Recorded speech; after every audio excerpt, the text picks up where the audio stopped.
Thank you very much indeed for coming to this full council meeting on the 18th of June. We've got a lot to get through and two very important people to get involved soon, so let's crack on as quickly as we can. Any apologies for absence? Yes, apologies for Councillor Fuller, Rycold and Arnold. Are we all okay to accept those? Yes. Lovely, thank you very much indeed. 24 declarations of interest.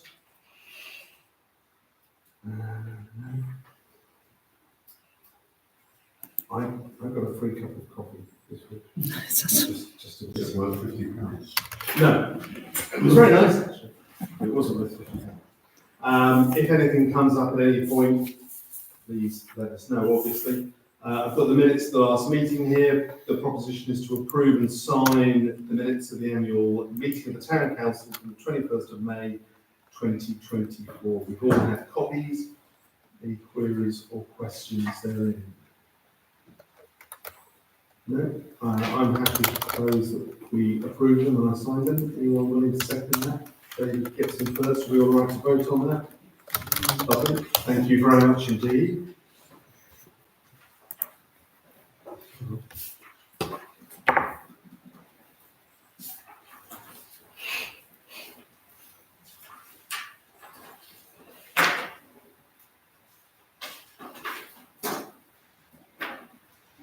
Extra pages just from my time.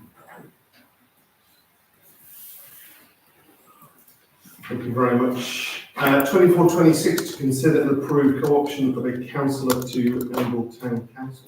We've all had documents. There's Rob over there, lowering our average age by quite some distance. Any questions or queries that anyone would like to ask? I've met Rob a couple of times. John's met him, had a good chat, so I think he knows what he's getting into. He's had every chance to not get into it, so we can't withdraw now. No questions, no queries, David? Just a quick one, which is what committees might you be interested in joining? Is that conditional? Well, it doesn't say mine. I might have something to say. That's a good question. Firstly, we need to see where the gaps are, where the need is most in communities. There's a couple of areas, particularly communications and estates, I'm interested in. But at the moment, it's understanding where the need is, not like some of them. QBH, one Thorns with the territory. John? Just really, you and I touched on this when we spoke, and I'm just interested a little bit more in your view of growing Amble requires significant effort, particularly as societal needs and expectations continue to evolve. What do you mean by that? So working patterns have changed. So people's use of times is changing all the time and you can't ignore that. The typical role where we have multiple hours, we might have somebody commuting 5 days a week. And it's definitely changing. I speak for myself, but many others as well. One more remote work talked about at the time of a certain event, so activities around the town need to be reflecting societal changes. People are living more peripherally, and so that brings us to a different demographic to handle. And also, you've been reflecting since when several places live in my life, but it's not just community-minded place. I've just been here for 2 years. There's a real sense that community events are important as public matters, but I know that takes effort. Without effort, it will become like a nearer town. That's pretty convincing. Thanks. A question that I'd ask to any person who wishes to put their name forward, and that is why? Quite simply put, why? Why would you want to sit on this table? There's plenty of reasons why you wouldn't want, of course. But I would say if you're interested in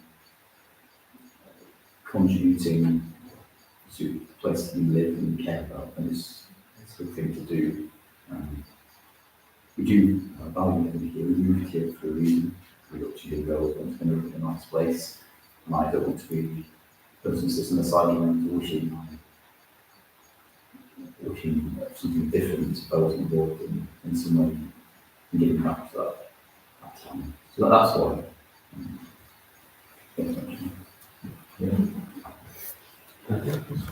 Any other questions? Pretty good answer so far. Good answer. In that case, I'm happy to propose that we go on to the council. Paul's happy to second, and we all have a vote on that. Lovely.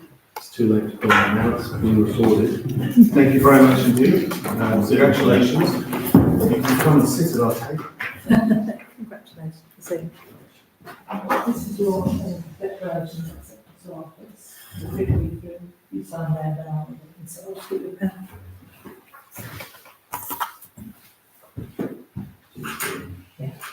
So it's not too late yet. I'll give it a second. Yeah.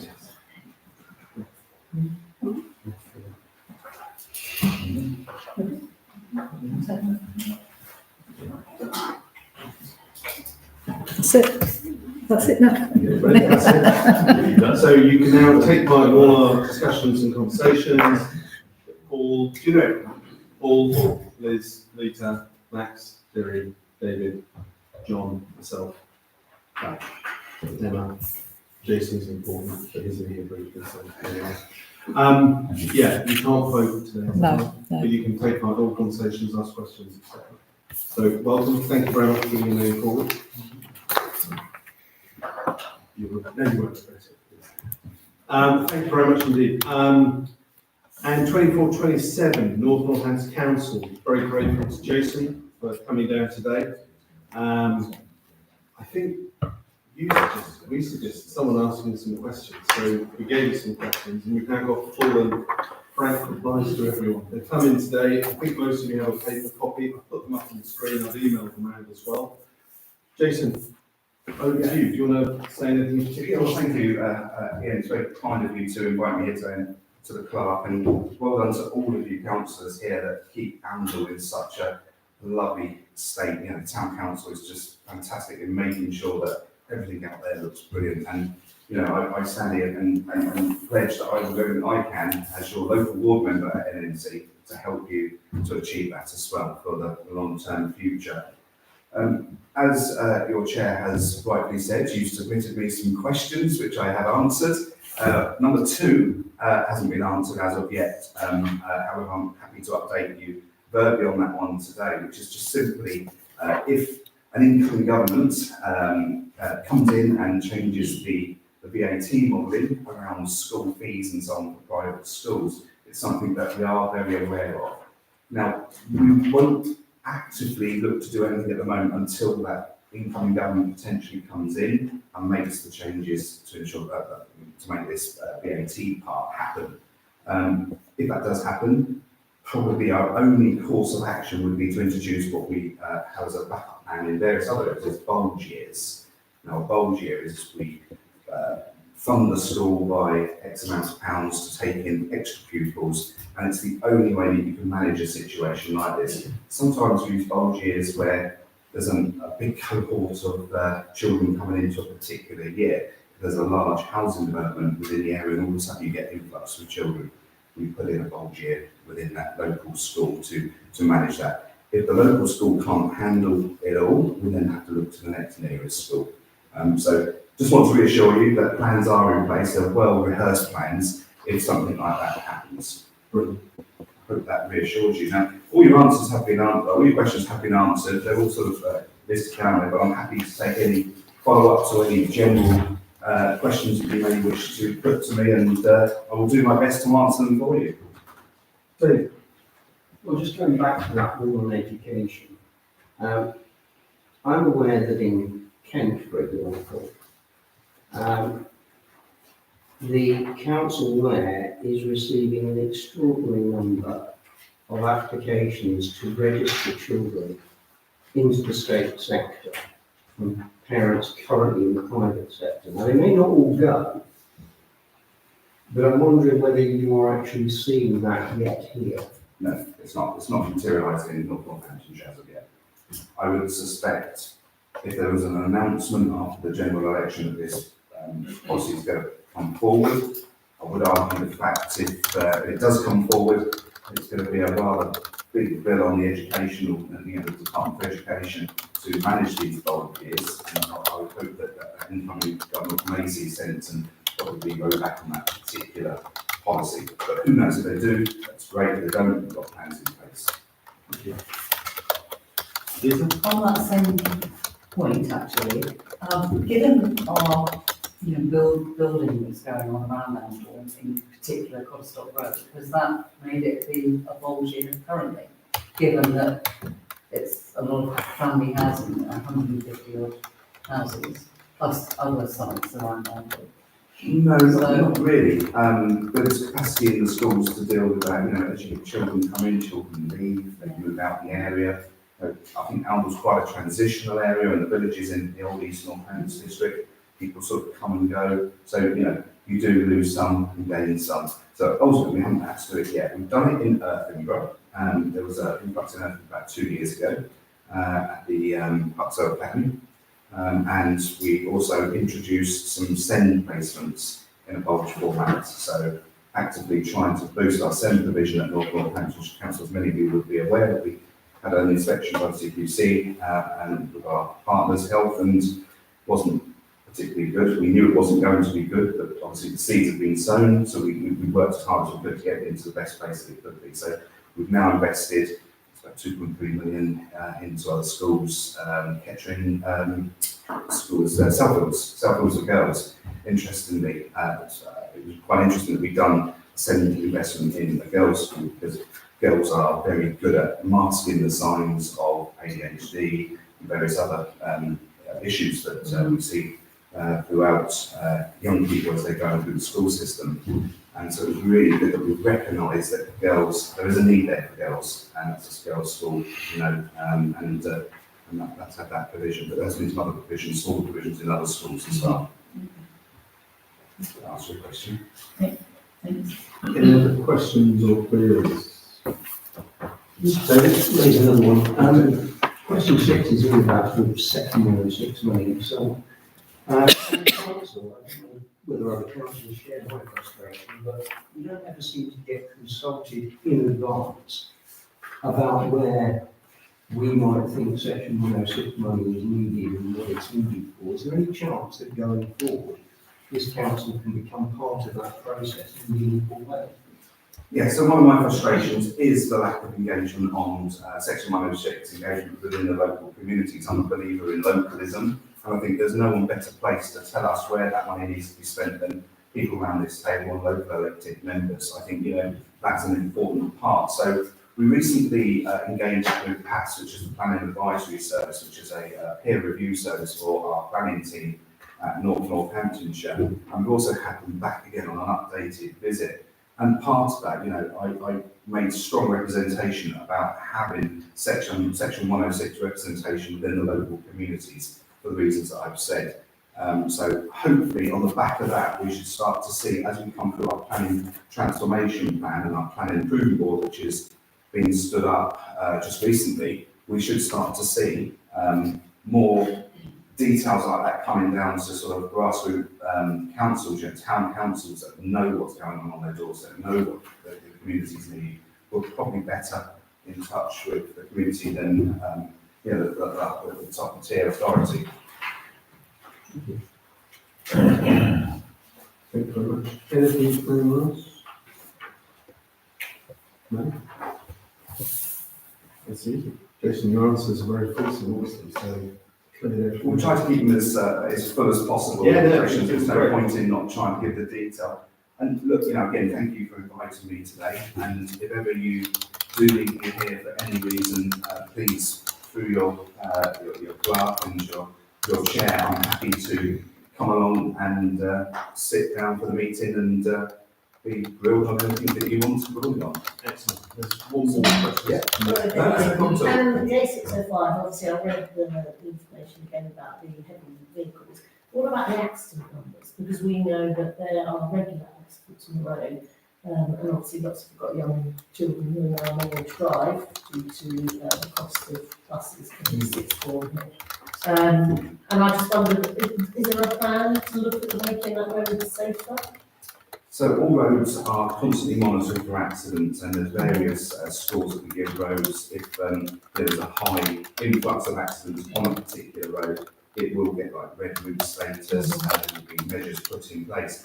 Fortunately, the A605 doesn't meet that criteria. But it'd be very interesting to see the number of accidents. I know there's been quite a lot in the last couple of months, and it'd be good to see data on that. There may not be fatalities, but at the end of the day, you can't wait for that to happen. No, not at all. I completely get your point on that.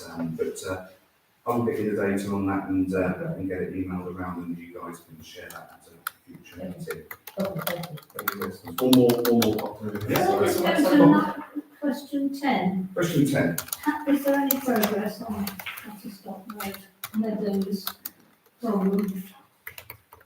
Yeah, so you want to know about the preset problems? There's a very specific problem that David might know about as well, but one of the houses, I think, has a garden and a back garden and a kitchen in Blackpool, and the front of the house and the front yard of the drive is in Elm. Right. I don't know what their bill says. I think people are moving 15 so maybe I'm sure no. But at some point, someone's going to decide, okay, so they have an extension from the end or Blackpool. Yeah, so there is. I mean, I'll put another note on here. In fact, I got this from Claire, our finance director, earlier on today. Regarding properties that are in both parishes, we need to determine which parish they allocate to on a case-by-case basis. So I think we're probably going to have to look at, say, well, how much of that house is in that one, how much is in, and I think obviously the lion's share is going to go to, obviously, the one that's got the most, you know, they're going to get the rates. Or, Who would decide that? Would that be one of your officers? I think it'd be one of our officers, like a ratings officer, you know, that does businesses and things like that, who will do it on that sort of basis. But the most common sense approach is, I suggest, the biggest footprint, whatever what parish that's in, would probably get the preset rights to that. That's me just using the triangle or garden. No, just going to toss it through.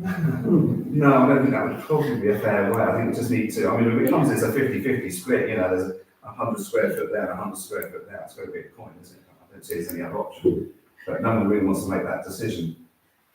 Cool. Any other questions on that at all? No? Okay. Jason, thank you for your time. We said you'd hopefully be able to attend to, by my clock, we're 3 minutes early, it's actually 2 minutes early. So, we really appreciate you coming. Thank you for all these full answers, and we'll give you some more questions next time. Please do, and thank you for your time today, appreciate it. Thank you Thank very you. much. Safe now.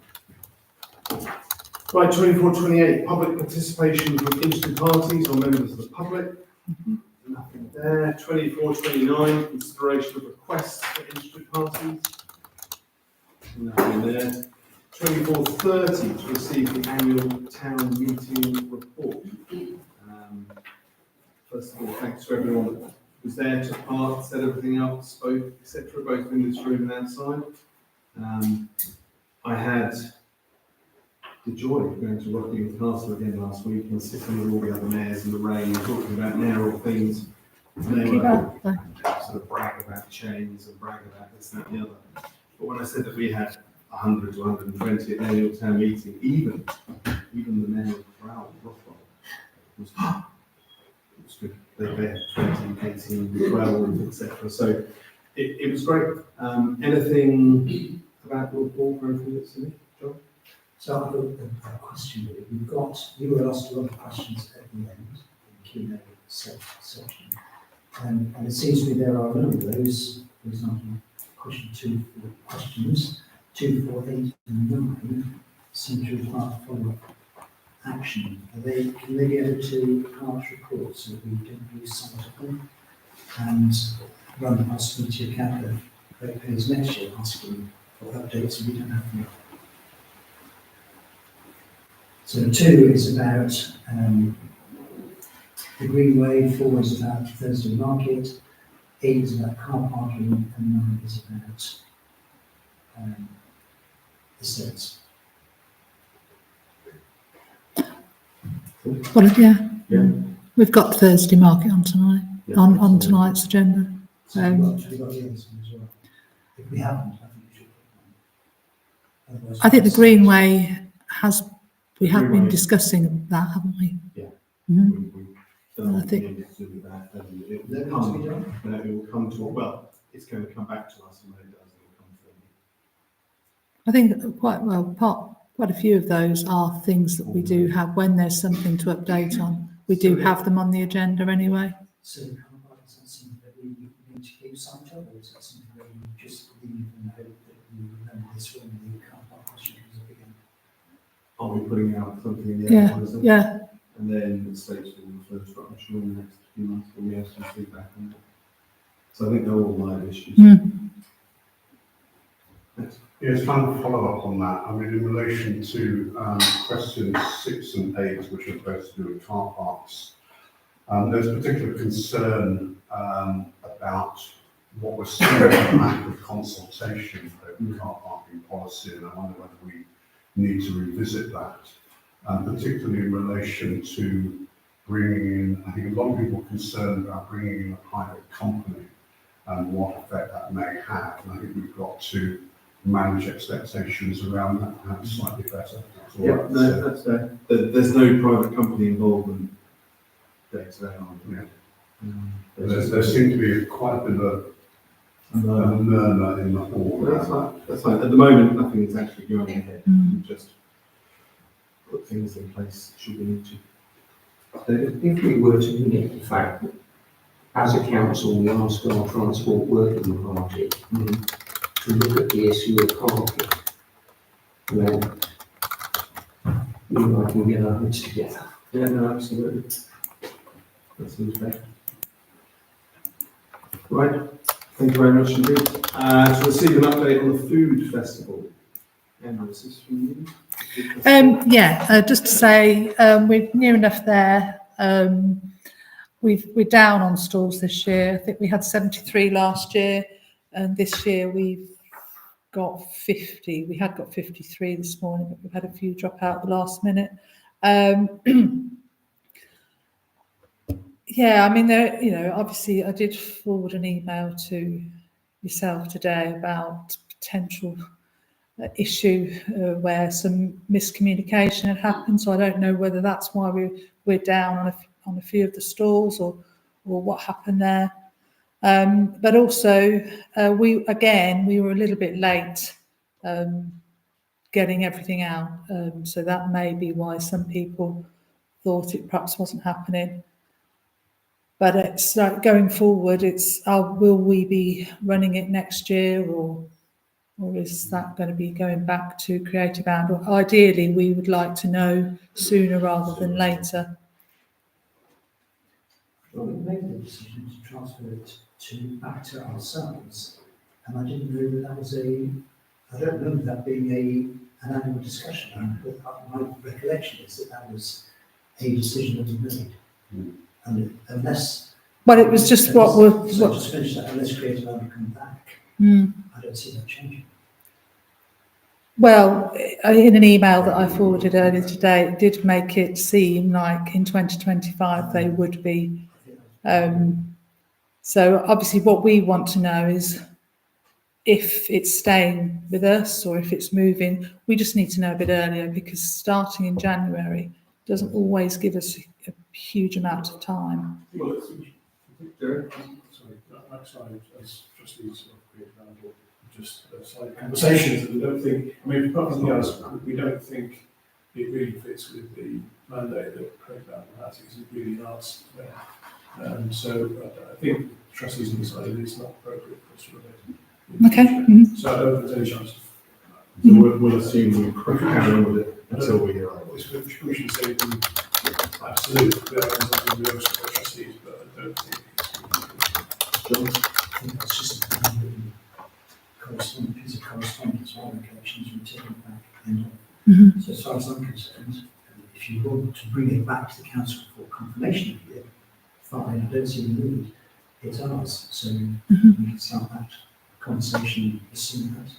Okay, that's fine, just so that we know, we can sort of because Programme. with regards to Christmas market, the week it finishes almost, we start, the application form goes out and people are already bringing them in. So that's ideally what we would like to do with this as well. Carry on But with yeah, that, so it's going to be a little bit smaller, but it will be fine. it is what it is. Mhm. It may be quality over quantity. Yeah. There's a very good new cider person talking quality over quantity. I don't like cider, and I bought some bottles last time across the UK, so I'm just saying. You don't like it, lovely. Thank you very much indeed. Mhm. Thanks to Morag and Lisa April for getting it up and running. 24/31/01 Mayor's Report. It's quite long, so I thought I'd just quickly put it on the screen. You've all had a copy. I won't go through it in any great detail. Just the edited highlights. Last time we talked about the Link cash review.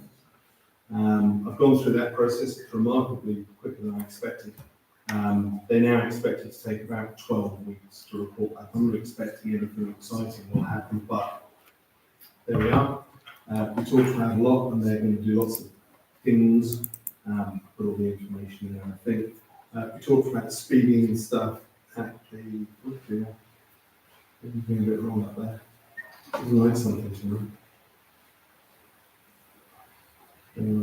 Anyhow,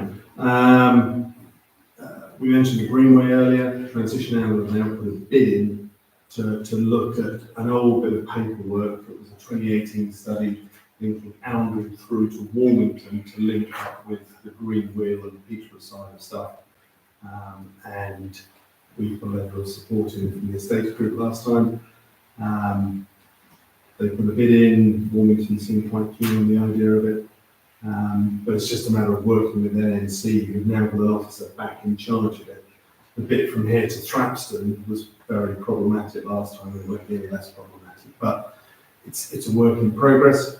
We talked about the annual town meeting, and when I was preparing for it, I started looking back at the deed of the trust, which is on our website.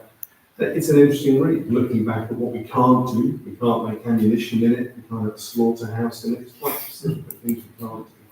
But it also mentions there, and I've highlighted the fact that we should look to have a public library or reading room, either gratis or subject to charge for the residents of Oundle, etc.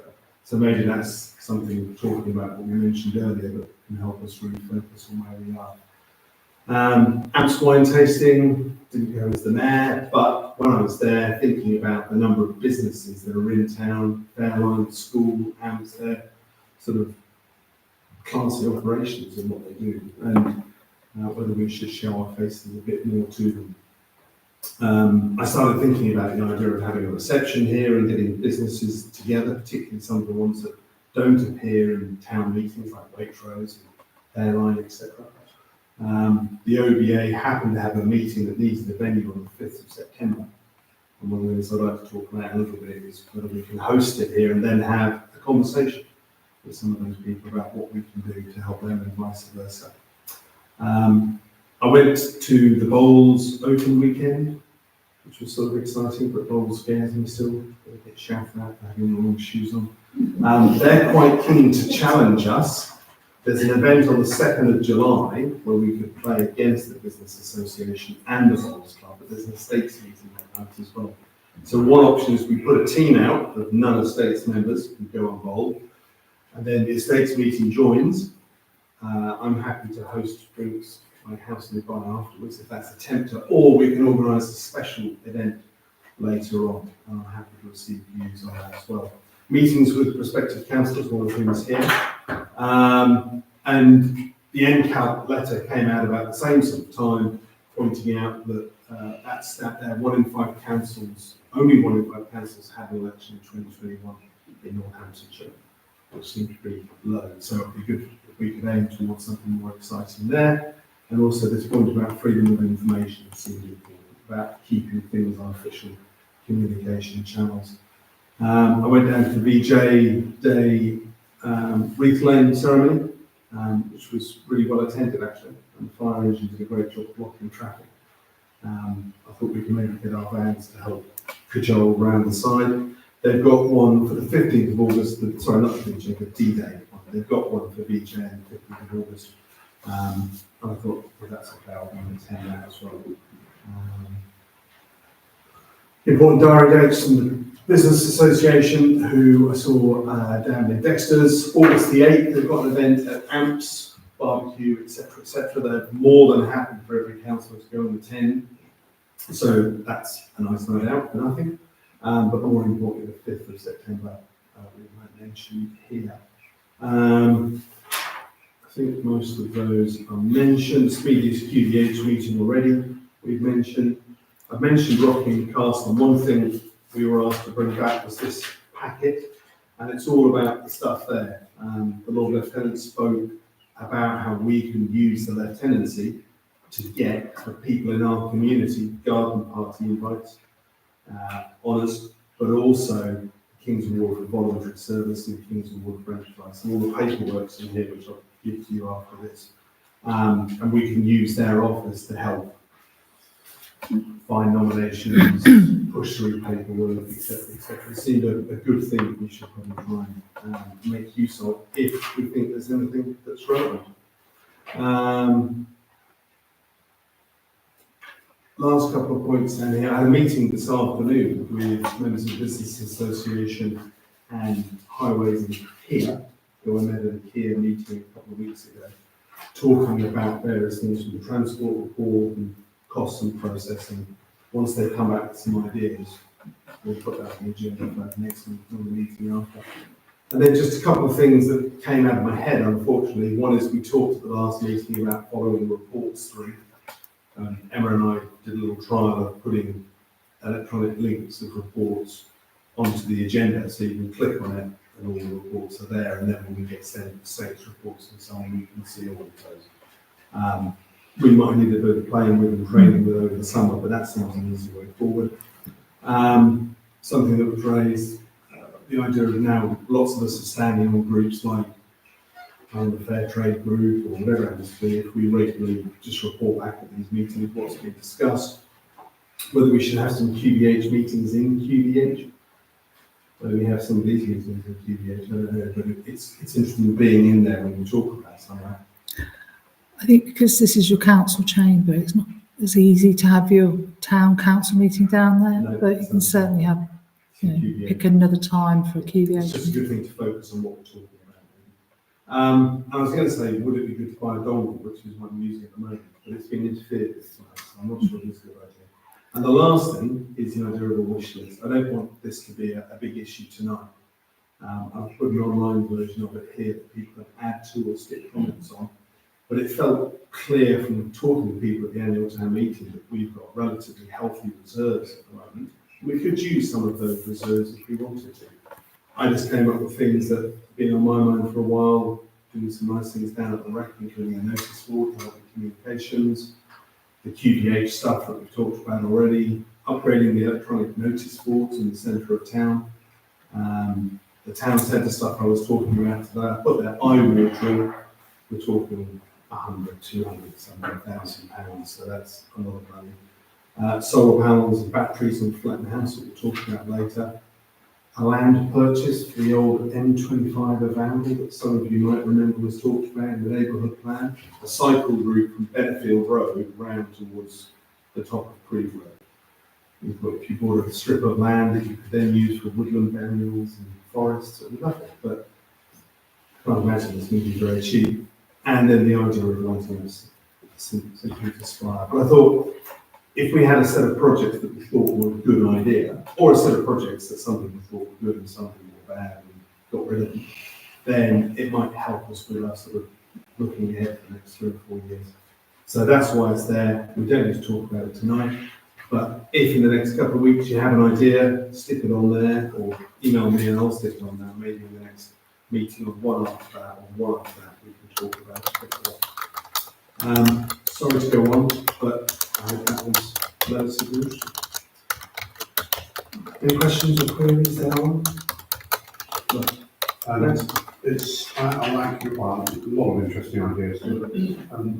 One thing we talked about is having a joint meeting with OVA I'd very much like to support that. I don't know whether you're recommending that we have a joint meeting on the I am, 5th and of September. it's on the And if agenda. we need to actually, Yeah, it's on the agenda.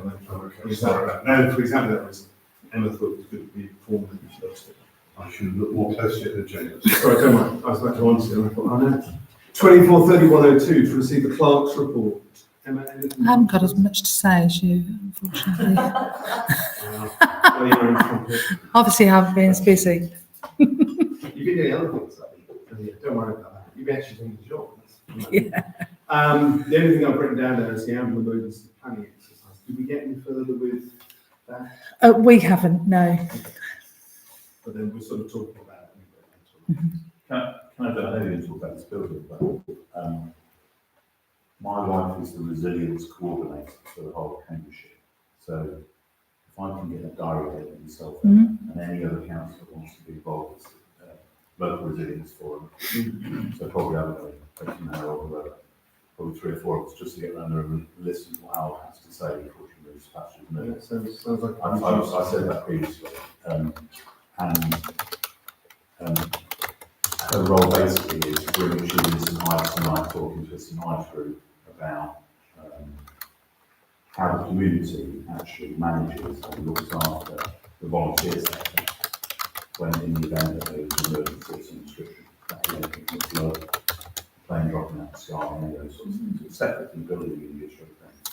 So she's putting together the community to operate that, and that could include community action, the schools, airlines, so the business end of the market, where everybody can help, a bit like who supplies water. Well, we've got a number of supermarkets, all of a sudden we need shed loads of water, because we've got a water issue like Canada in the southwest, well, Waitrose, Tesco's, pulling that all together and having a plan of some description.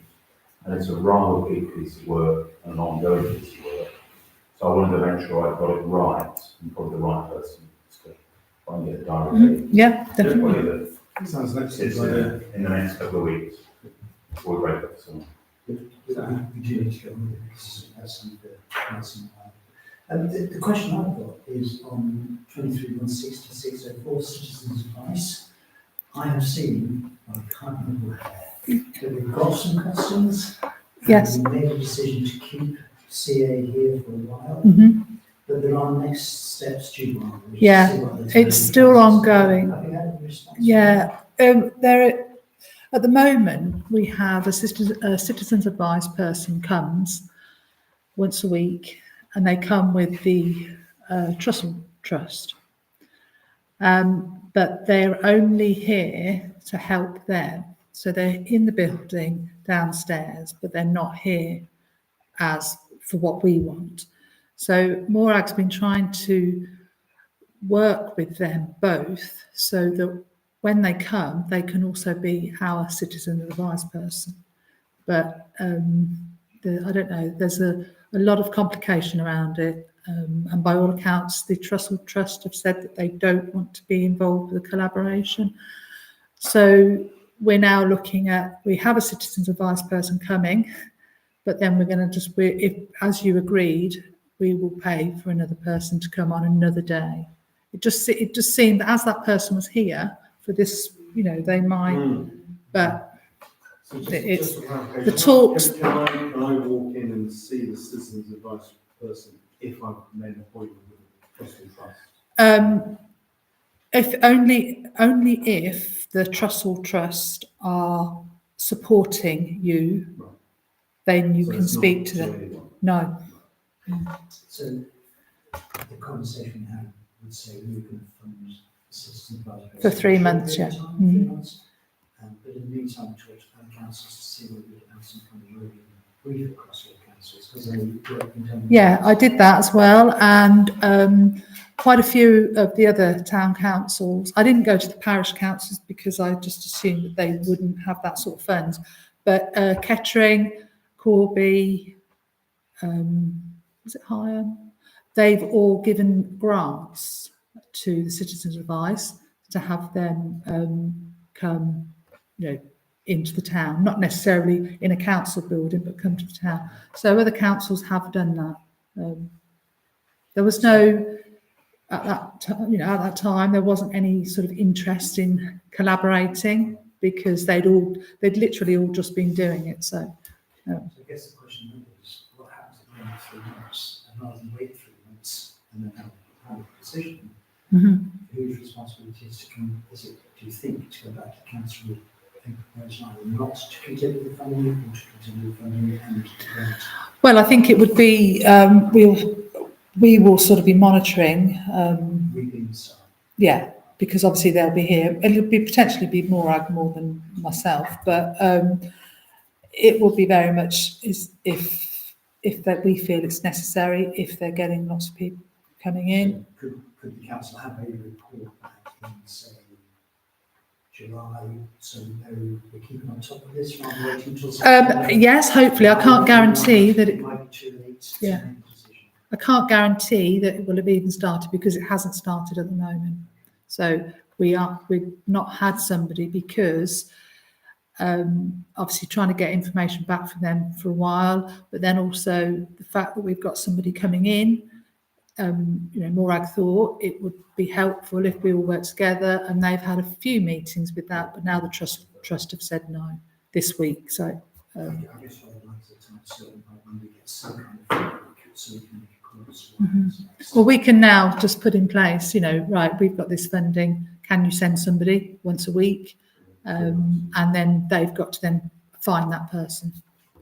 My time certain is what happens after 3 months. I don't know.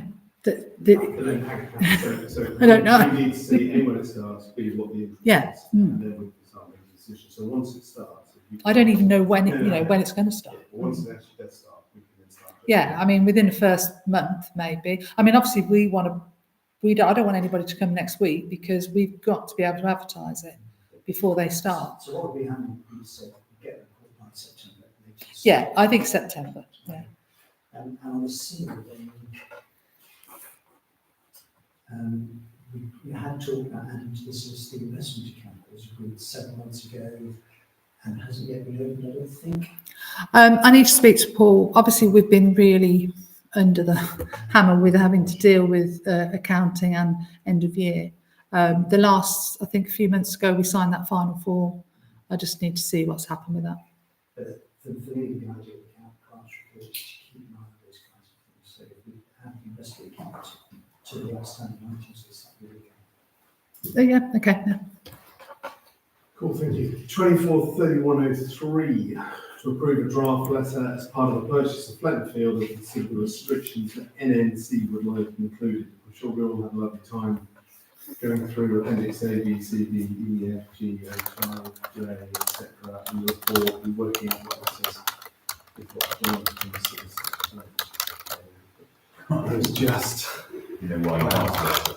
Particularly when we worked out some of the initials in the wrong places, which made it even more confusing. So it strikes me that the key issues are to do with the rights of way, that's raised by Tollers, and we think we're sort of nearly there with what's being offered around the place and the temporary or permanent building structure. And so my understanding is that Northampton have said we'd like control over permanent and temporary, and we're offering to write a letter back saying we won't develop commercially by effectively more tourism options. There was a hand or a... Well, to wait and see what they say. Yeah, it's just about the wording of this very short letter. I assume this is the letter we're talking about, but we are the town council undertake that the above named property, should be space there, will continue to be used as community playing fields.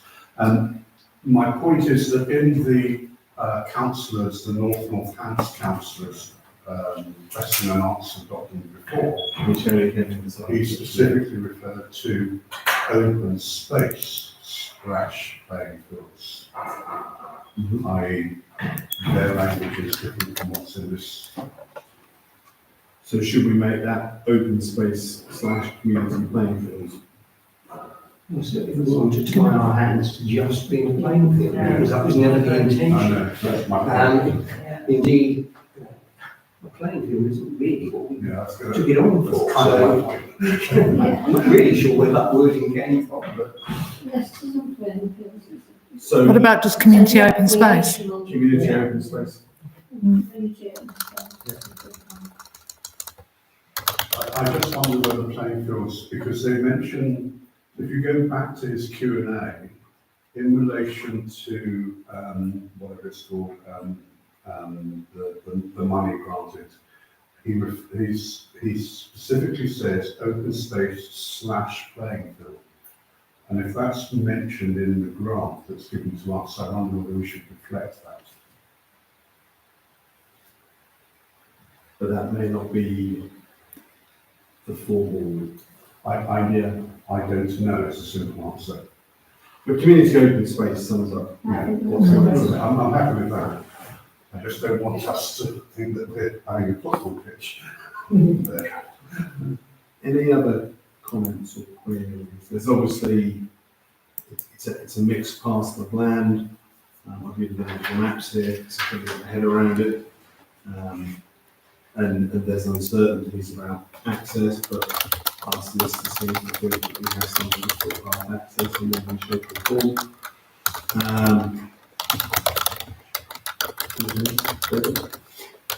well, it was, what surprised me about it was that I had anticipated that either the local authority would want some form of a covenant against its development.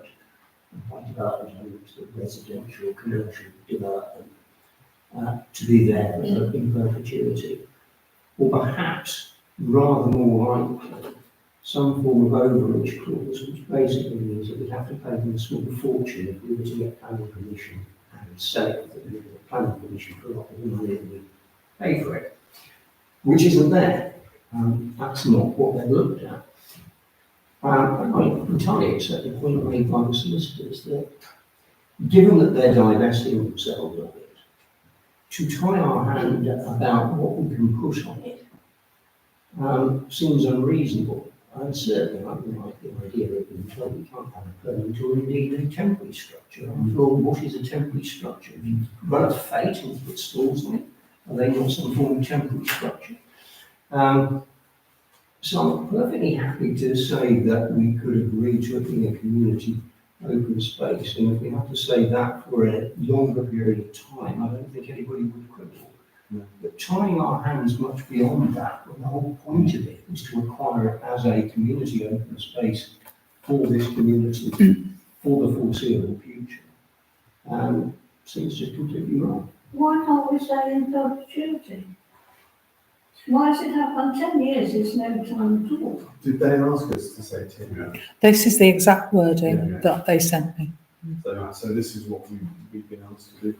So Yeah. we're happy. From to our agree, solicitor, yeah. I mean, I'm sure we're all perfectly happy with the idea of at least 10 years. That's not the issue. The issue is about this restricting it to some kind of playing field, which isn't.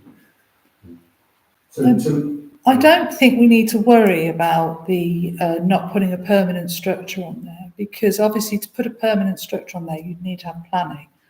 And because NNC are giving us this land as open space, and they actually changed it to open space, and that's what we're purchasing. And obviously, you know, that's the reason we're purchasing it, is so that nobody can develop it. So but it's just a temporary structure because they've not specified what they mean by that. And if we've got to ask their permission to put a gazebo or a bench or something on our land, that's what I think it needs to go. But they just haven't come back yet to say as to whether they agree to that. So at the moment, we're suggesting if we send this letter as worded, then we won't. But that's we're happy to do this because it's what we said we're going to do all the way through, and we're not agreeing to anything beyond that. I've amended that space and changed it to community open space and just printed another one. What's the danger that if we don't mention it, is that the solicitors going back to suggest a change for the temporary structure? Yeah, they've already done that. And we haven't had response. No. So, do we need to propose and vote on the letter as worded with the word open space, not Community plan. That's just my Yeah, version. I don't get it. So I'm happy to propose that we approve that. Paul's happy to, Paul voting for him Not, yeah, the one, the amended version. with the words open Mhm. space, not planning for. We all happy to vote on that? Thank you very much indeed. 24/31/04, received the Amber Baptist Church Ukraine wraparound support group report. It's just received, we don't do anything with it, apart from say thanks again to the group. They're still meeting every now and again. There's a small pot of our grant money left in their account, as it were, which they're using to support kids at school, etc., etc. And they're doing great work, so that seems plausible. So thank you to them, and thanks for keeping us in touch. 24/31/05, to consider an email regarding the lighting at Danford Close and agree next steps. Does George talk to this at all? Yes, before the council, in March 2023, I got talking to the residents in Danford, actually, at the top of Danford's Close, and I noticed there was no lighting at all where the people lived. A lot of these elderly residents, some of them went out with torches, some of them just didn't go out because it was too dark. They didn't understand why there was no lighting. So I contacted the council. They put me through to Belfort BT, Living Places, who were responsible for the lighting. They then came back and said actually they weren't responsible. For those particular 4 lights that are out, they handed the responsibility to Longhurst in 2019 to maintain. So I then went to Longhurst, and after this began a very long time, they kept saying, yes, no, the engineer's been out, it's fixed. And I'd say, it's not fixed, it's still dark. Oh, well, the fuse needed changing. And so there's this constant conversation going on. I know another resident that also emailed, who then had a response and said, oh, actually, it's not Longhurst, it's North Hampshire Council. So I then went back to them and said, somebody else has obviously pulled this up, it's gone back to the council, is this correct? So the council then copied me into an email to say, actually, it is Longhurst. They copied Longhurst in, and are basically asking why this needs to be fixed. So I actually had the latest in on the 10th of the 6th. Obviously, this is not with the council hat on, this is with the residents hat on. From Longhurst, just asking again for the location. So I have gone back to them and told them the number. I actually know the numbers of the lights that are out with the numbers. So for me, these residents that have lived like this for many years, it's appalling because most of them are elderly, and it's incredibly dark down there. And my family are down there, down at night. So my question is, to go forward this, I was at the point where I was going to ask the council, could we raise this as a council? I think maybe a good prod to Longhurst from us might push the situation. So they've got coming from the resident and then the council. I went down last night at about 10 o'clock, and it was quite dark, and all the lights don't work.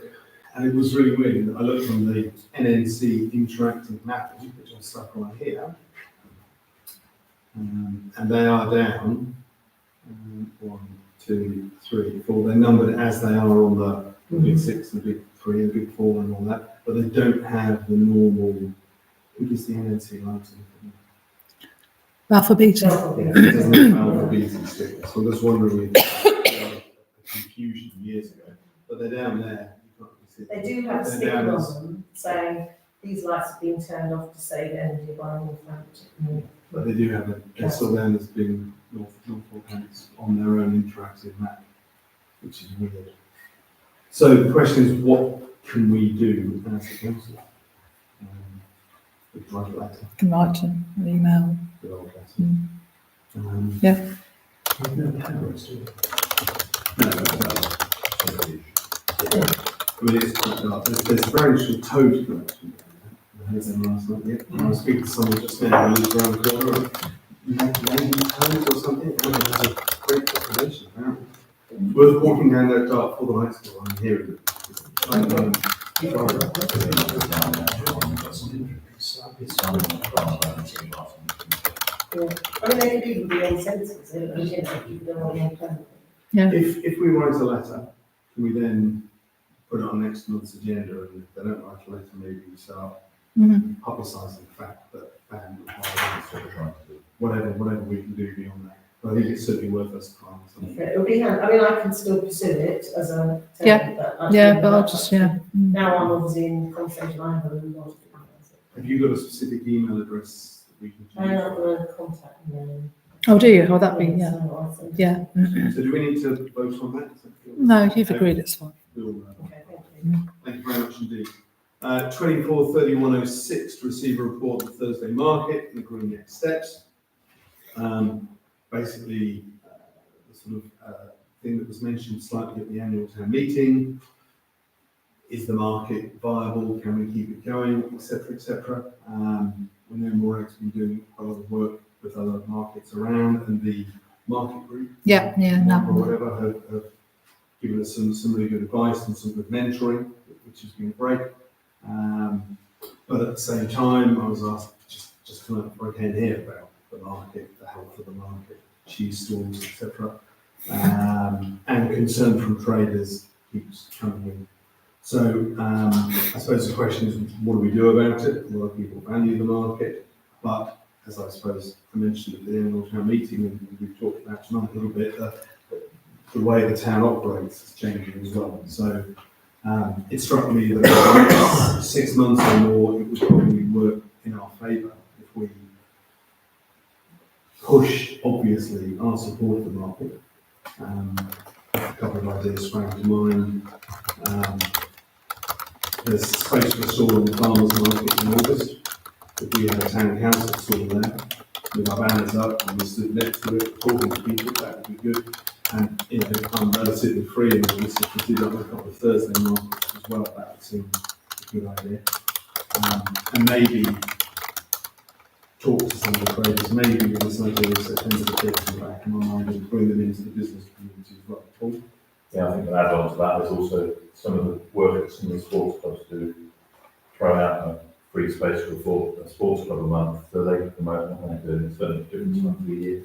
Like the tennis club will come in, February, March, rugby club will come in September, netball clubs all year round, but on, you know, those just give them an opportunity where they might have club members. We've had it with the farmers market previously, where they've been there much to the events, and they're certainly well received. Just to attract others. First of all, I think we should note our thanks to the market manager, Morag, who does a tremendous job. And as we know in the past, she's had to deal with certain hostilities as well, and has done that in a very admirable way. What I'd actually like to invite her to do is to maybe set out a very short vision statement of what her vision for the market should be. Because she knows the market better than any of us. She talks to the traders, she observes it similarly to what we do. I'd just like to hear how she would like to see it develop over the next year, 2, 3 years, whatever, so that we can then try and understand what measures we need to put in place to support that. At the moment, I just don't know quite sure what. We know that we want more out of the market, but I'm not quite sure we know what problems we're trying to resolve. And I kind of feel that I'd encourage Morag to tell us more about where she needs our support. One of the things. Well, so my question goes with what you're suggesting, Max. We talked about talking to the market traders themselves about what they want. When was the last time we talked to residents about what they want, about what they need, about what they find problems with, about what they'd like to see, and how they use the market to what's called that societal change, people like Amazon and DPE and that kind of stuff. My first step would be to speak to residents. Just on that basis, and then develop a vision from there. The Commons Group, I know, are working on that forward to go out. If we had a question to them about the market, I think that's easy to do. I think it's a separate series of questions, because it's not just what do you think. We need to ask specific questions about kind of stores they might see, how often you use it, what stops them using it. I'm just thinking that that would go out this month, that would create another one would go out for a month's time. It's democracy, it's asking lots of questions. Oh yeah. Well, I did speak to Maura. Obviously, we speak about it a lot, but she said today one of the things that she feels is it's the footfall. They all talk about the footfall and how we can increase the footfall, which is not going to be easy. Farmers Market has no problem whatsoever. It's a Saturday, but that Thursday market is very difficult to get people in. So maybe the bus, the minibus. Yeah, the demand responsive bus service that Yeah. we talked about, and I'll reference again a bit later, is one way we can get people into the villages, and if that's happening on a regular basis, that will hopefully help. I think it's one of those chicken and egg situations. One of the things I was going to suggest, I think, in a second as well, is that maybe in the next month or two, if there's 2 or 3 of us that are keen and willing to help, we can maybe sit down with Maura and maybe talk to some of the traders and just form a little working group to give us something to talk about in July and then again in September. So by the time we've done a stint on the market, done a stint on the farmers market, etc., and then we send it out form to residents, A, we can say we're doing something, and B, we've got a bit more granularity about what we're after.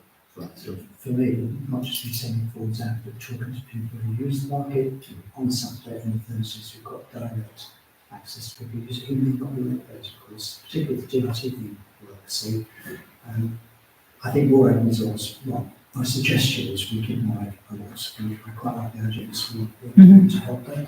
And if we came up with some kind of vision, not just for the market, but for the whole town, it may help us drive forward what we're trying to achieve. Yeah. Or at least identify what we're trying to achieve.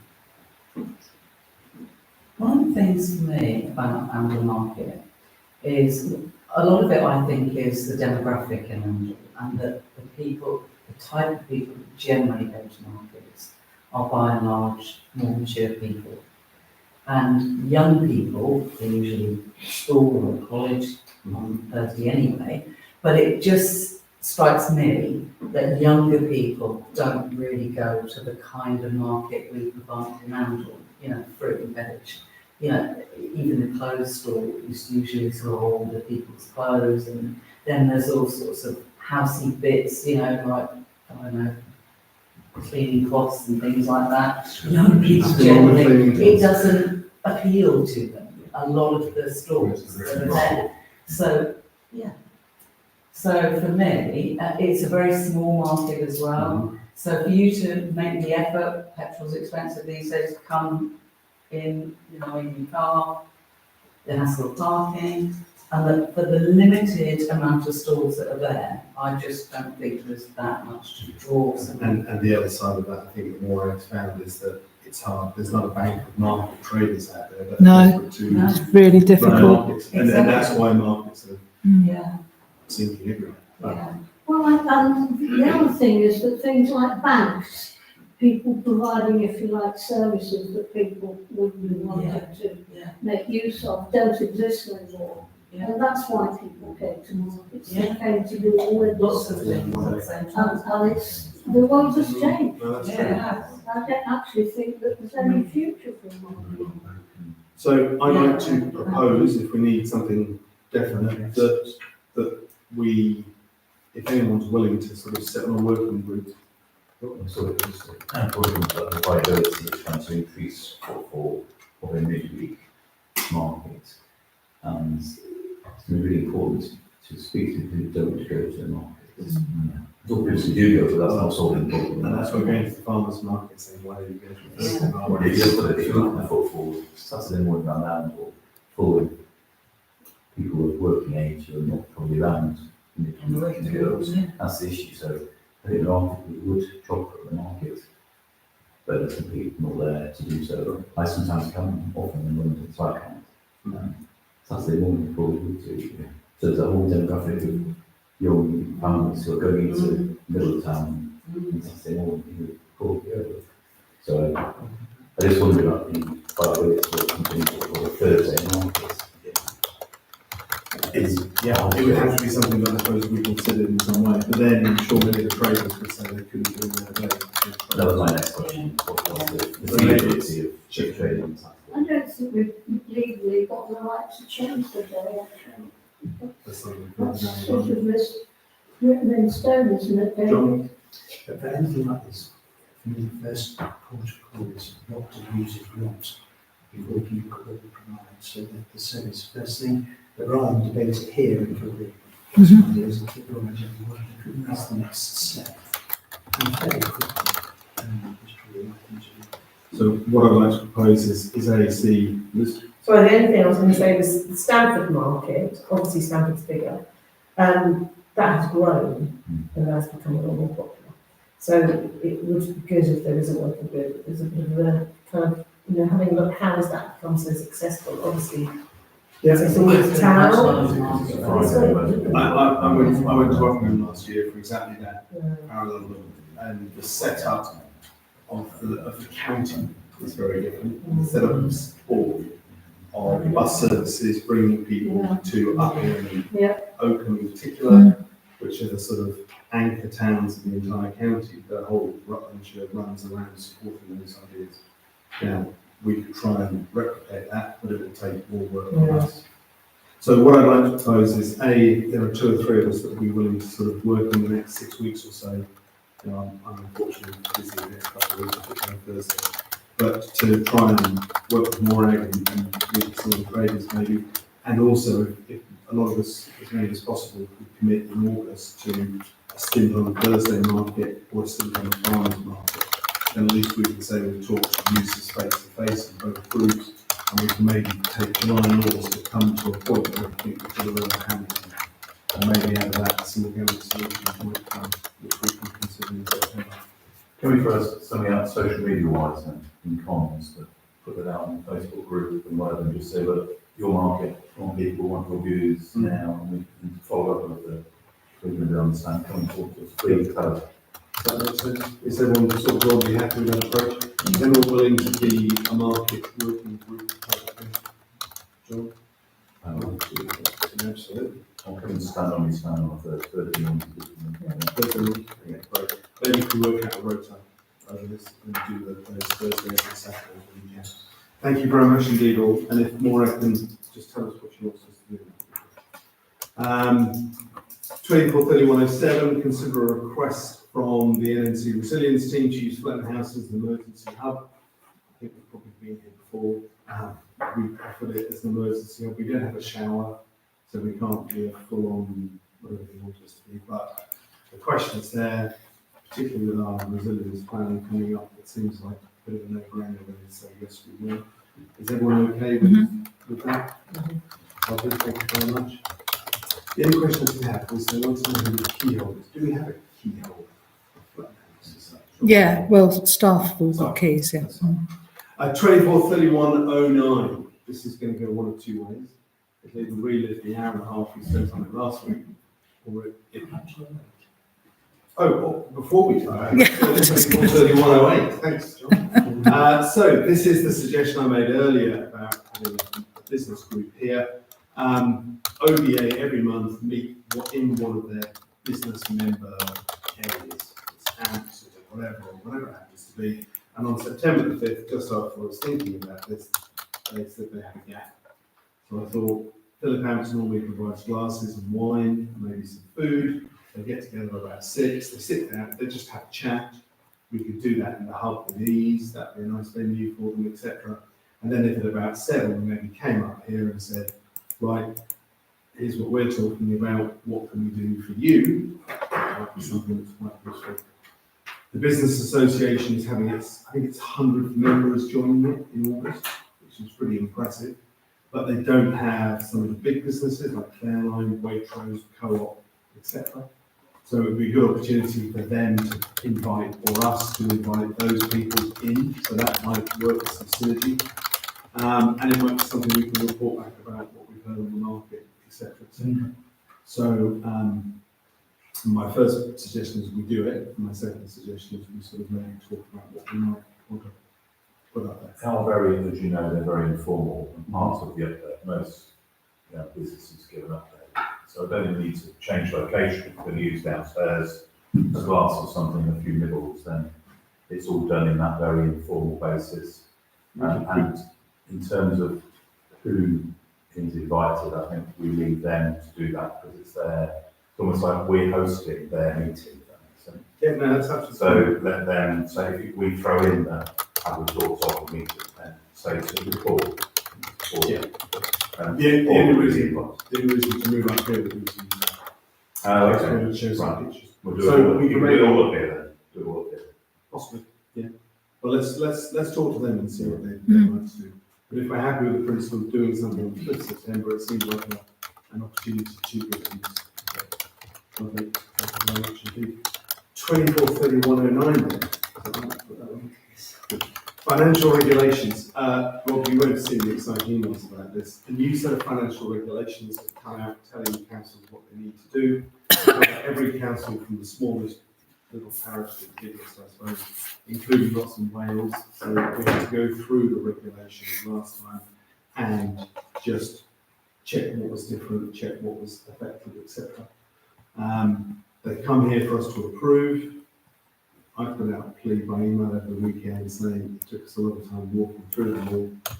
If generally people are happy with what we've done, the only significant changes we've really made is move the financial limits for committees up to £3,000 to allow for inflation. Previously, committees could only deal with £2,000 or so we up that to have tweaks for a while, and a couple of tweaks like that. Are there any questions about anything that's changed? They're all in green on the sheet. That took a while to get that come up.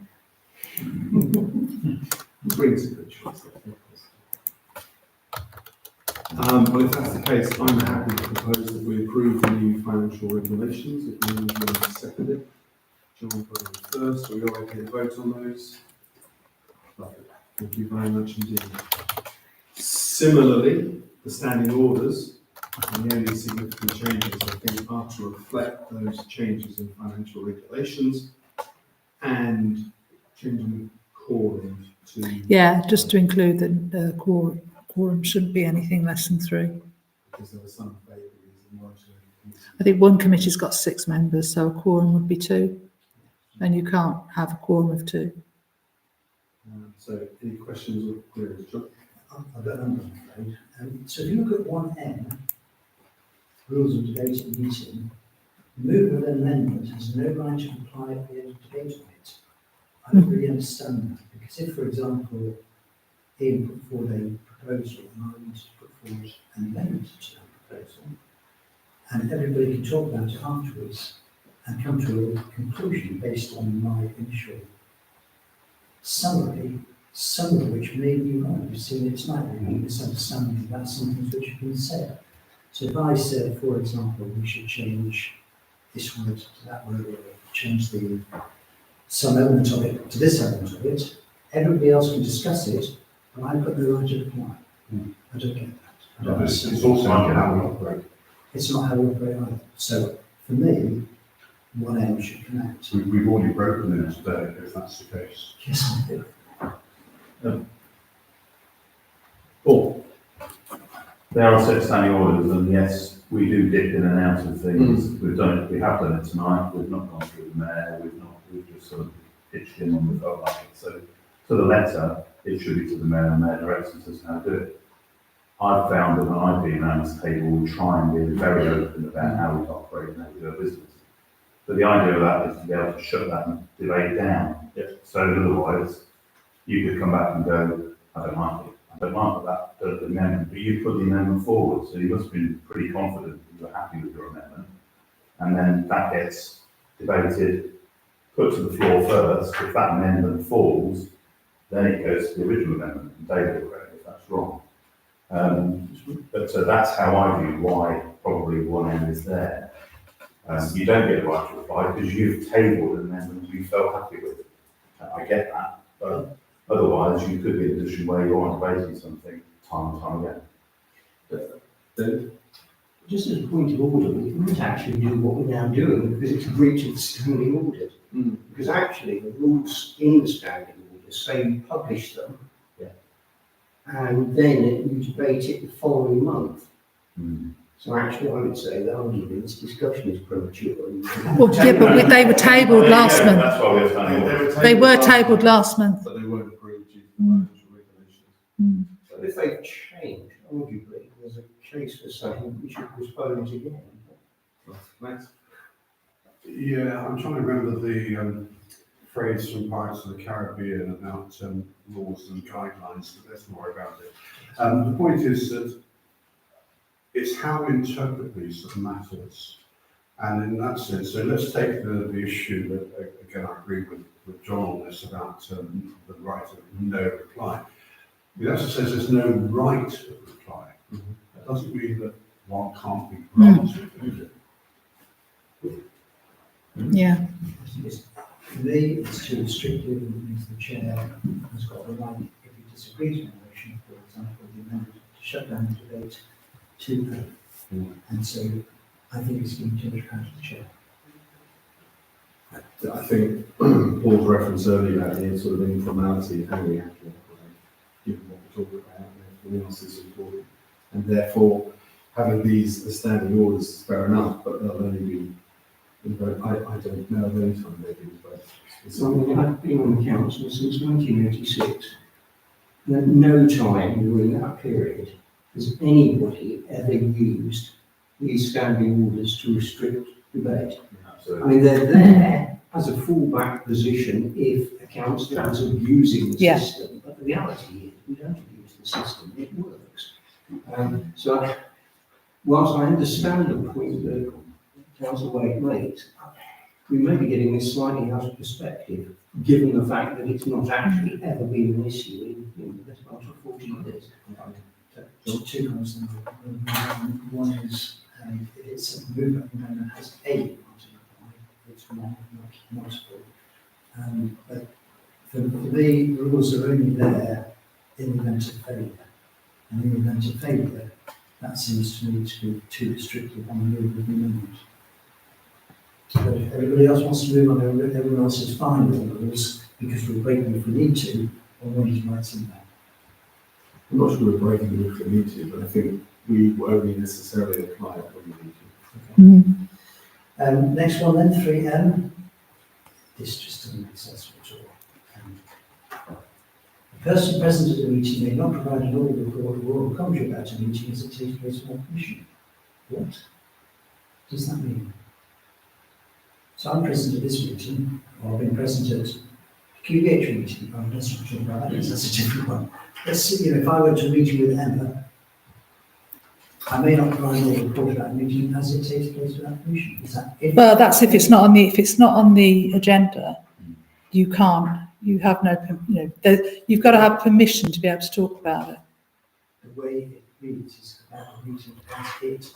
Yeah. Unfortunately, it's in bold, and we can't change it. So these- Anything in bold can't be changed. It just is not English. Right. Okay, for the 16, sorry, 5A. Okay, that's in law, no chance.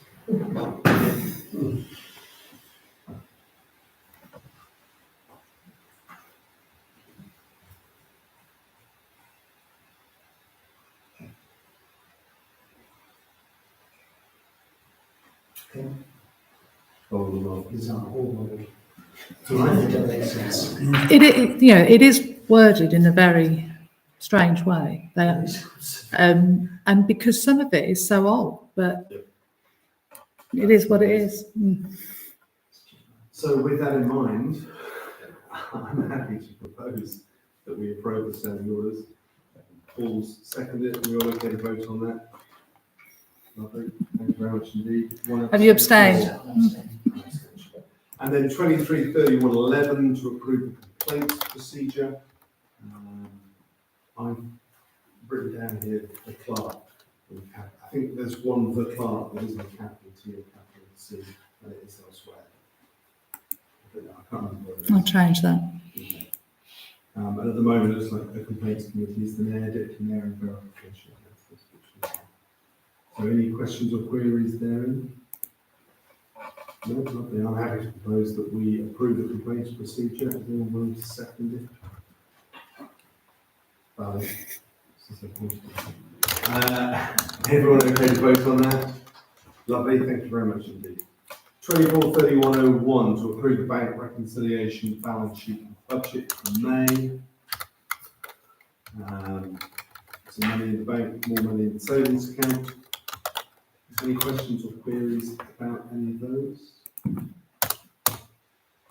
No, I'm happy to propose therefore that we approve those. Anyone willing to second?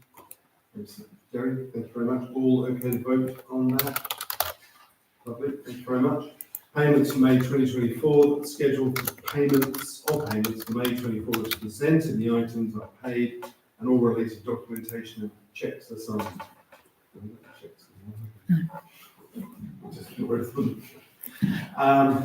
Fair enough. Again, any questions or queries about the payments?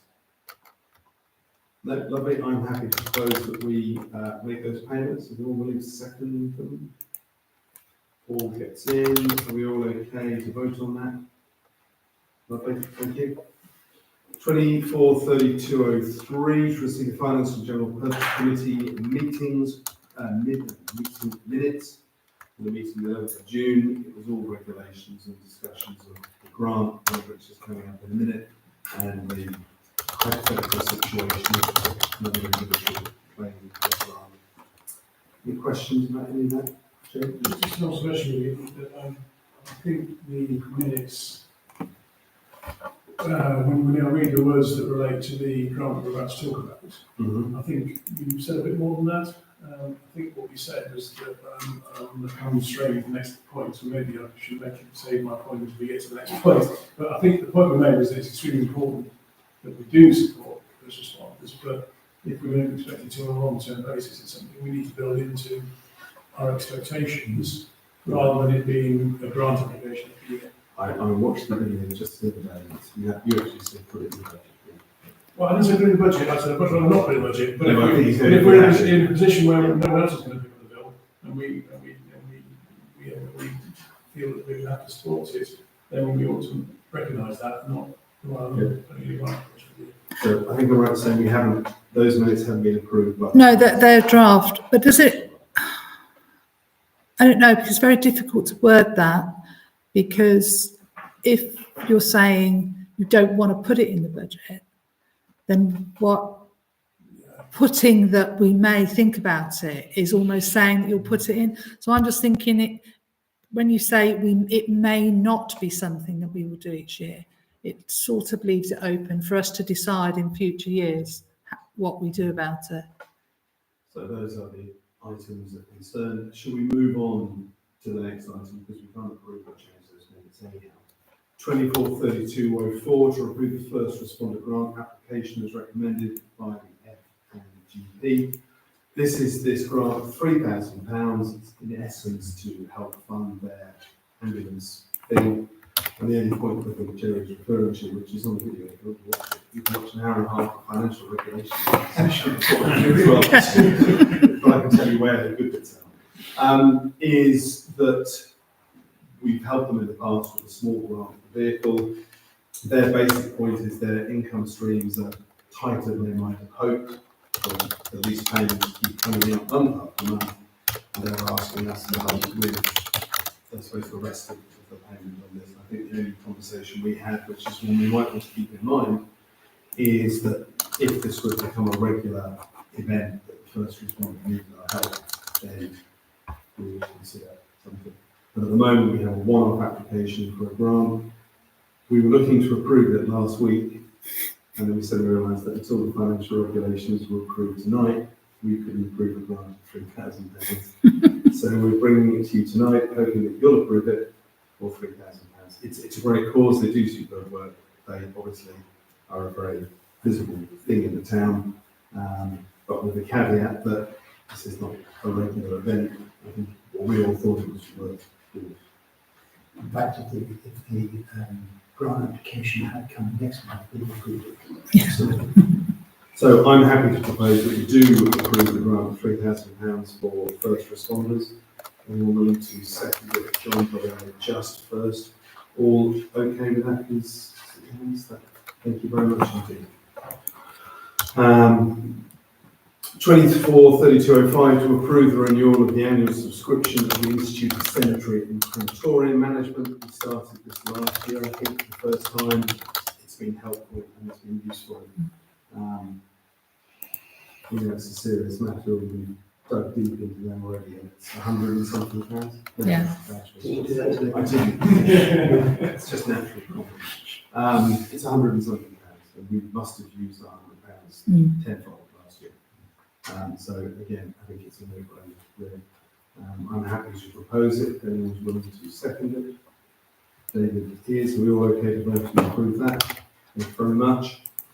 243206 to approve quote for tree work in the recreation ground. This is in some sort of job chunks, as it were. Comes to a total of about 2.7k. I presume it's now because it needs to be done on Mr. States.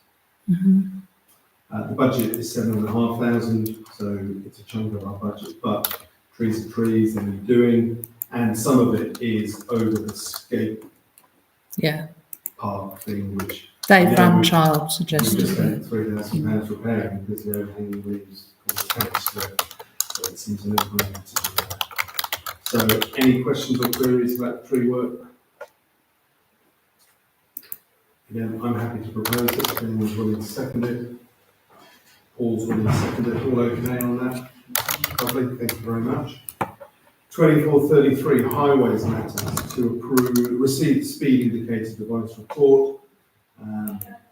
I've updated my ongoing graph, which hopefully you can all see if you want to. It's now up to 46% going past that sign from 32% previously, so I just need to move the sign as well as we can.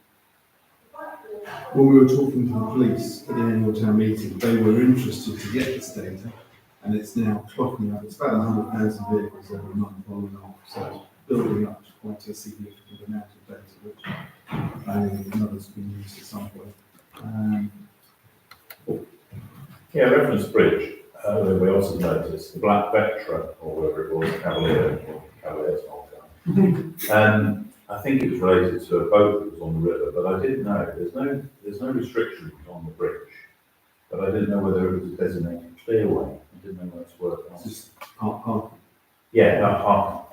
I asked the question because again, we had this black car park for one way, facing one way, which is probably wrong anyway, and then facing the other way. I don't know if it's related to somebody parking on it that was using the boat.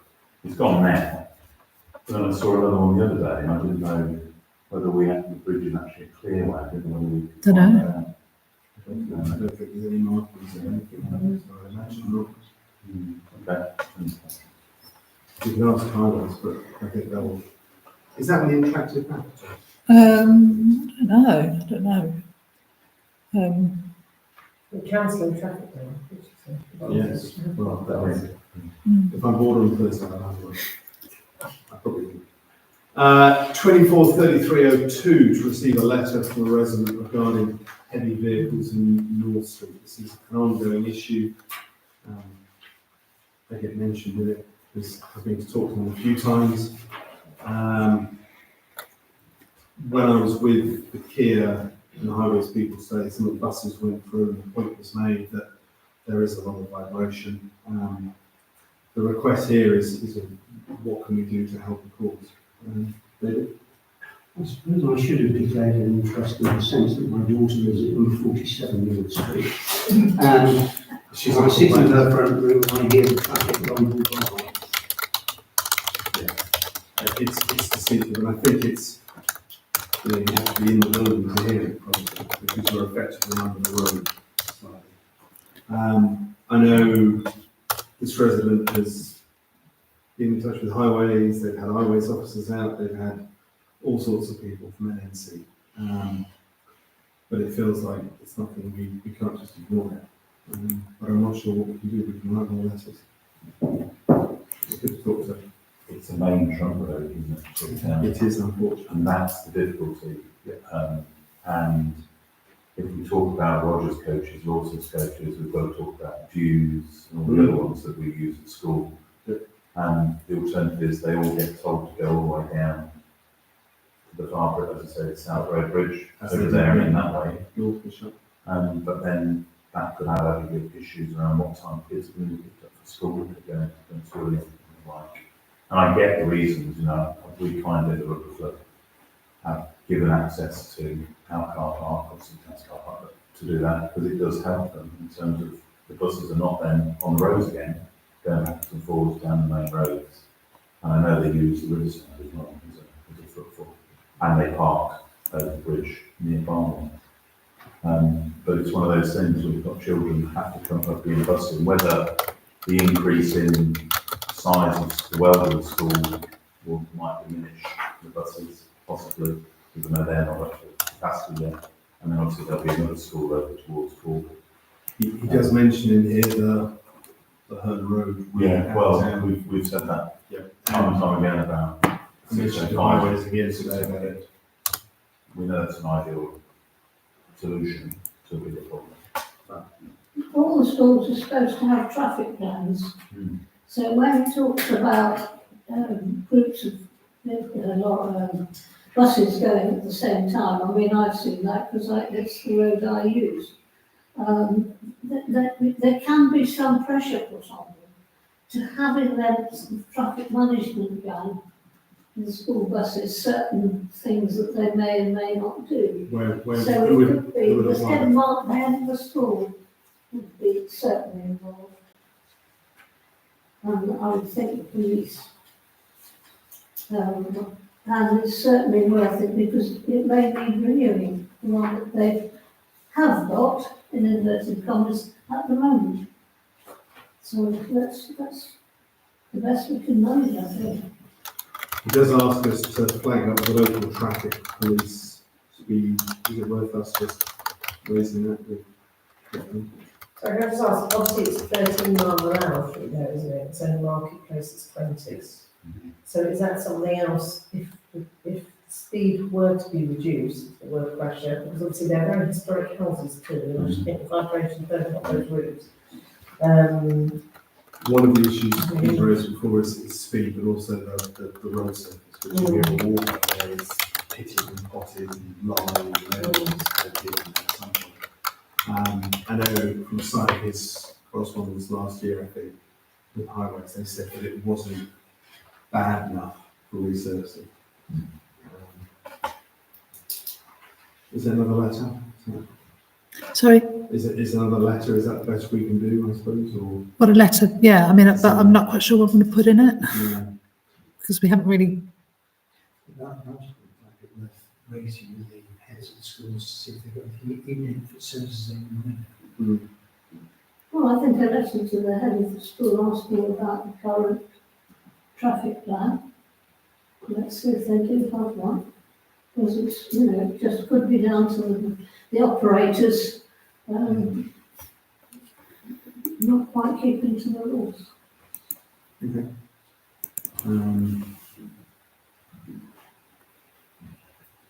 Do you want me to draft a letter out? yes, okay, is it just coaches or is it, Primarily coaches, but also all heavy goods vehicles. yeah, so, He mentions the concern about construction traffic when Milton New Road was shut, and he's now concerned about construction traffic coming around from the St Christopher's Drive side. So, again, all valid concerns. I might draft something and maybe send it around and see what people think. yeah. Because it's not going to get any better next month. So maybe we'll come back to it next month. 2434, planning matters, to receive the minutes from the planning committee meeting. David, do you want to say anything to this? Well, just very briefly, there was a review of the terms of reference at planning. And a slight tweak was made, and whether there might have been, I can't now remember what it was, but it was very major.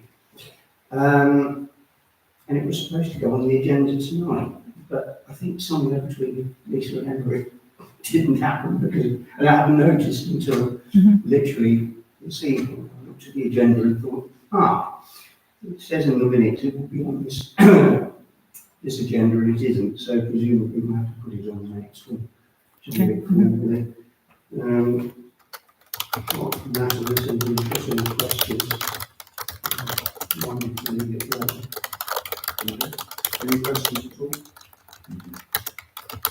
Thank you very much. 243501, receiving a list from the Estates Committee, which I have chaired because we don't have a chair at the moment. Any questions or queries about anything now? Should remember to talk about. You mentioned about linking these through to reports, so I'm particularly interested in 2436 QBH update, C report. Now, obviously the link isn't there at the moment, but would it be possible to see that report so I can take any of that into account in the next meeting with the group? I'm pretty sure there was not very much in the report, but yeah. Yeah, I don't think, yeah, but, Because normally we just say that we don't deal with anything in QBH because it's not under our auspices. Yeah, well, so it's just making sure that we've got that kind of separation of duty. Right, any other questions or queries? 243502, consider a request to hold a wedding reception in Blackthorn Room. So we can do a wedding at 2:30 through to 11 or 11:30 at night. Blackthorn Room is the one down the far end. yeah. I just put it on the agenda because it's just not something we've done before. And although there's no reason why we haven't, it obviously just means that on that Saturday, obviously the caretaker's going to have to work some longer hours. So it's just to get your opinion. Thoughts, questions, queries, Lisa? Do we have a licence to? Yeah, we have a licence here. Till 11:30, yeah. Jerry? Just make sure, we want to make sure that we were charging the appropriate amounts and there's a large enough deposit to already damaged. Yeah, I made a quick calculation, and if I'm just doing it by the hour, it's costing me £130. Yes. But are we going to say it's for a commercial rate, which is 200, I think? You can almost find QBH. Yeah, I mean, we a long time ago we did have some sort of corporate costings, but obviously we've never really used them because we don't have corporate events. But it's corporate events on the finance page of the website. And it's 200 Yeah. for the day, but I don't know what a day is. John? Just what a question, the question is, can we make it so that they are careful about leaving? Because we've got legal people and all that there. So we just need to make sure that they're aware of the consequences residents nearby.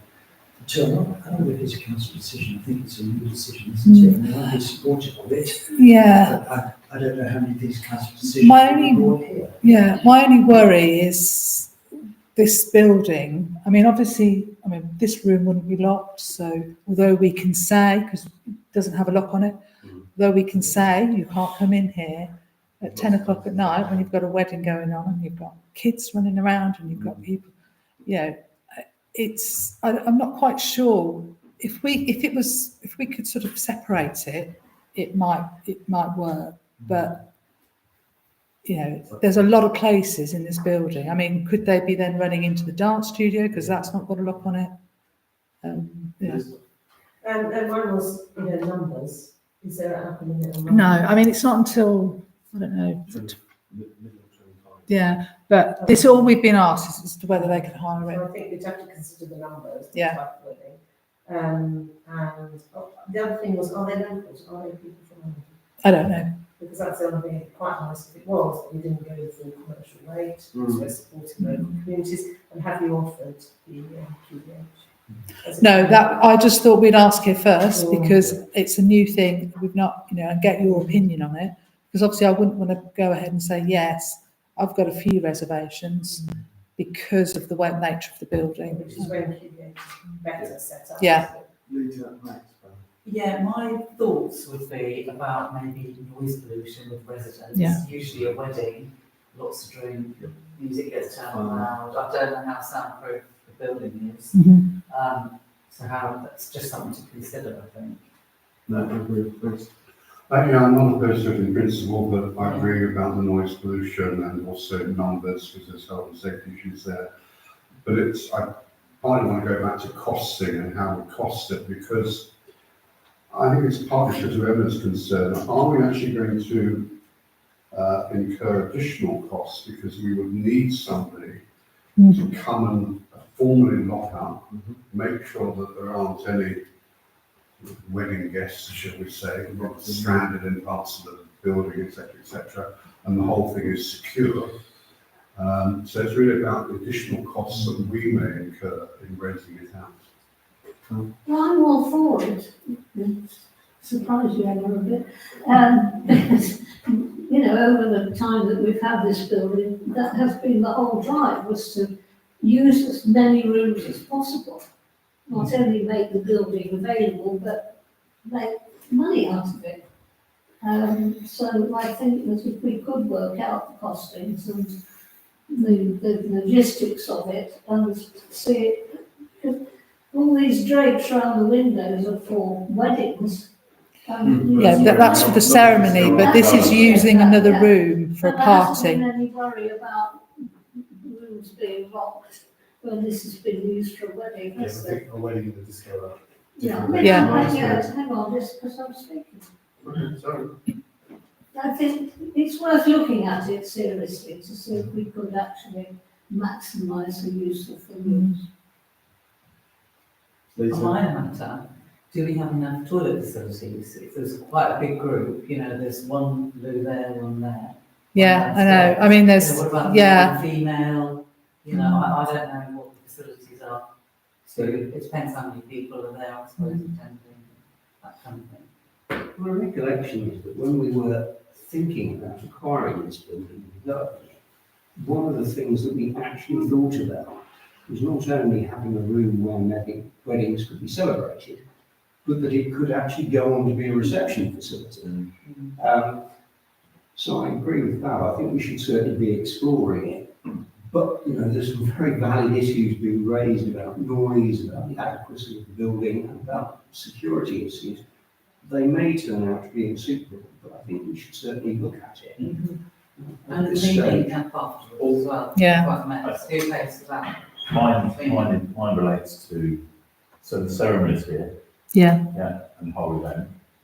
The way we would box off the liability to the hire would be a risk assessment, which covers all the very things that everybody's saying, listing the items like where you can and can't go. You've got to respect the fact that lights go out. I say lights go out, I mean more so respecting the neighbourhood. And that will reflect on the deposit we've taken from them.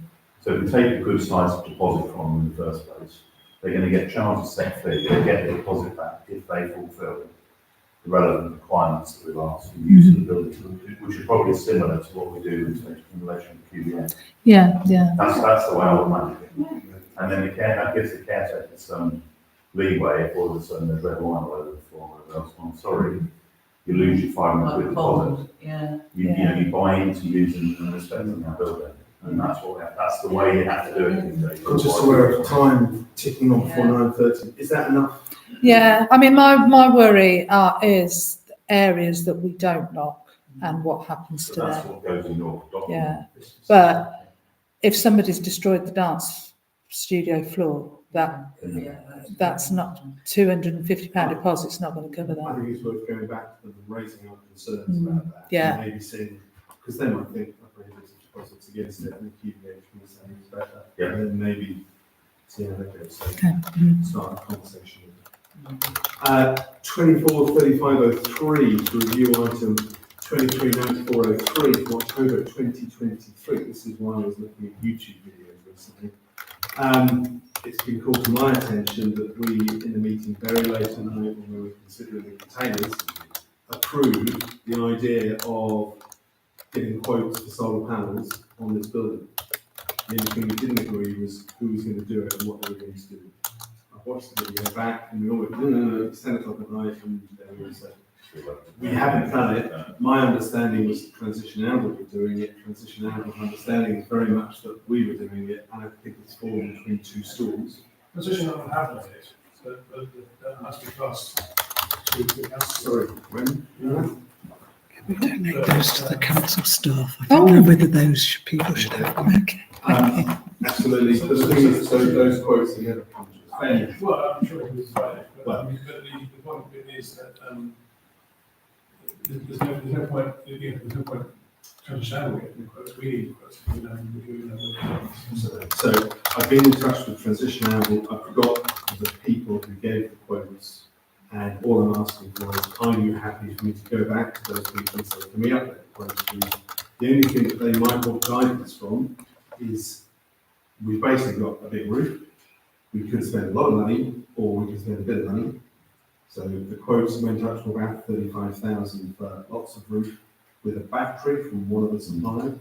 Do we want a battery that means that tonight we'd be using our own electricity, or would we rather keep the price down and not have a battery? I just want a bit of guidance really before I go back and ask. I think one of the issues with the battery is that this building's got three-phase supply. So you need 3 batteries, or a 3-phase battery, it gets very expensive. It's very expensive, it does get very expensive. Right, that's fine. The downside, of course, is that we do use the building a lot in the evenings, so not having it might be a lot of solar electricity you can actually use. Any quotes for something like this would include a payback period anyway, so we need to know not just how much it will cost, but what their estimate is. Most of the paybacks are around 8, 9, 10 years, but yeah, absolutely. Now that we can get hold of them. So if you're happy, I'll go back to the companies and either in July or September come back with specific quotes and maybe we can work out recommendations. Is that okay?